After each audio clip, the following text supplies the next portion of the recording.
this episode, I cover getting around London. Actually, getting to and from London, but getting around London as well. But first place I start off was my porch, actually. It is a beautiful day. I'm hoping it's a beautiful day in London, too. Well, hoping it will be a beautiful day. What it is right now doesn't matter. What it is 12 hours from now, 14 hours from now, that matters. That matters a lot. But the weather says it's going to be pretty, well, the Weather Channel, the weather doesn't talk. The Weather Channel says it's going to be pretty nice, so, I mean, it could be warmer, but it is May. You never know, but there's no rain. I'm not even bringing an umbrella. I might regret this. I might not. But waiting for Uber to arrive. Uber will drive me to my friend's house. We'll get a ride to the airport. We will get a ride to London. Well, we'll get a jet plane to London. And then we'll take it from there. We'll see what happens. So it's going to be a very exciting trip. For me, at least. For you, maybe. That all depends. But, I sent out these announcements, so you can't come along literally, but you can come along in the digital sort of, vicarious sense. So I hope that's enough. I mean, I tried. I really did try. Now we move to the airplane, Norwegian Air, and I really didn't have any problems with them. I kind of like them. The flights are cheap, at least there's that. So I got a little bit of the flight.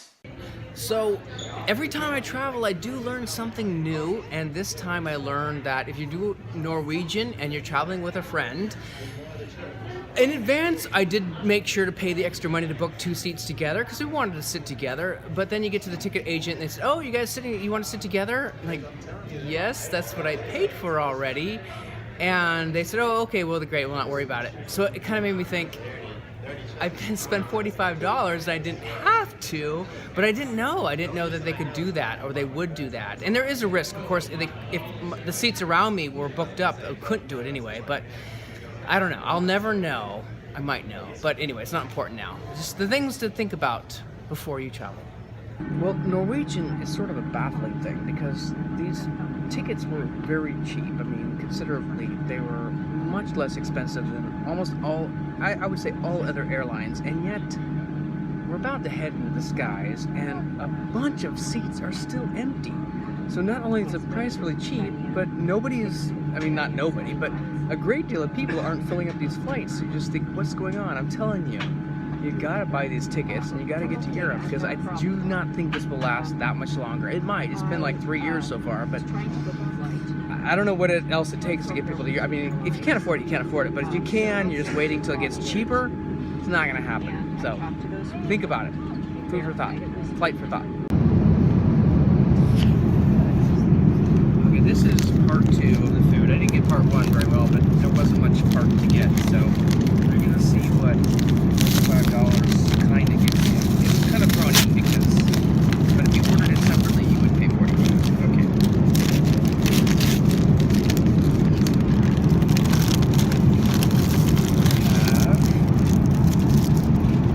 A baguette sandwich. Tropicana. Sugar water and roll. Okay, yeah, alright. So, I think there's about 70 minutes of flight time left, and we're just, everyone's awake now because they turned all the lights on. And it's never easy sleeping on a plane, but if you happen to have an open seat and you know the other person in the row, you can kind of get creative and fall asleep. Now, the guy behind me got the whole row. I don't even know if it's his row, but he got lucky. And I've got lucky too, but not for that. I mean, for an international flight to get that lucky, or just to go claim it, that's great. But I didn't have that. So I think I slept for actually 2 hours total, which is better than nothing, but that's 2 out of 10. And I have a feeling that Morpheus will come after me later, but what can you do? So it was all right. When you're in London, the one thing to remember is the tube is your best friend. You gotta take the tube. I mean, I took the tube everywhere.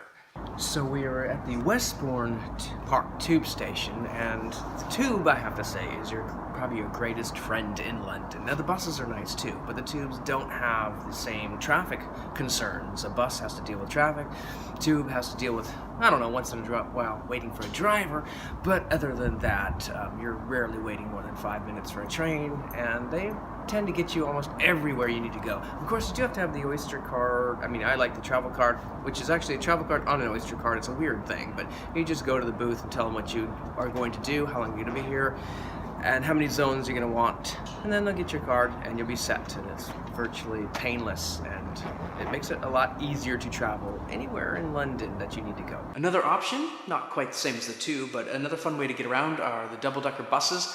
And if you can sit on the top and at the very front, you can watch the bus navigate, miraculously not hitting like people, cars, bicycles, or other buildings.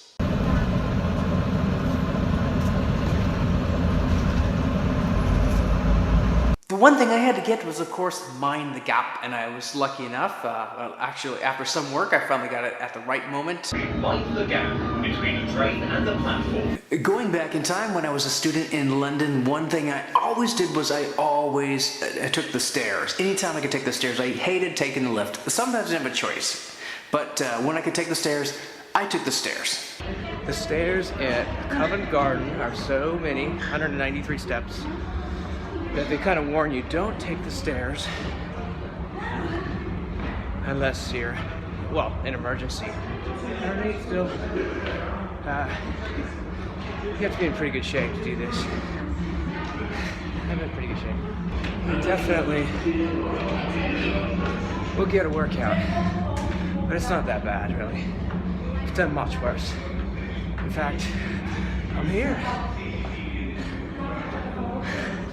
Mission accomplished.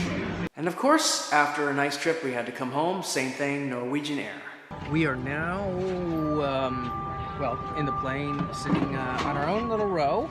It's the middle, but there's 2 out of 3 seats will be occupied, so that's actually not bad. And I'm guessing there'll be some open seats around the area, but if not, this is going to be fine anyway. And yeah, so leaving a little cloudy London, a little cooler London, but still leaving London, so that's kind of sad. But if you have to go back somewhere, California's not a bad place to go.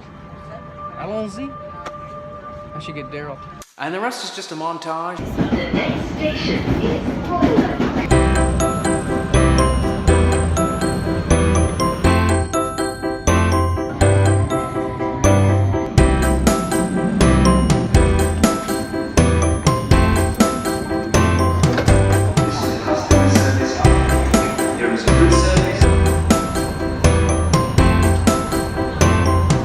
The next station is Paddington.